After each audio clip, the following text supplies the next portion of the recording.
I'm Mike Donahoe. I'm a heavy truck mechanic at Urban Highway. I always liked to tinker when I was small, so I just moved on up and made a career out of it. We look after a fleet of like 50 trucks, so it's running repairs, small stuff, services, and then annual overhauls to do a complete refit on trucks. The satisfaction of finishing a job. If something comes in broke, okay, and I figured out how to fix it, and it goes out and does a good job.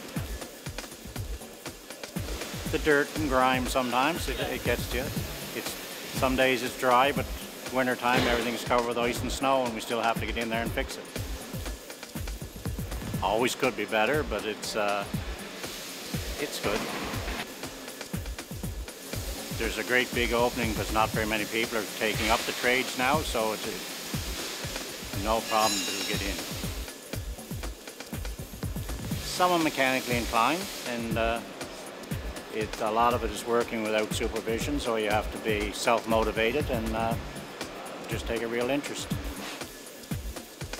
They recommend at least grade 12 and then trade school after that for 3-4 years.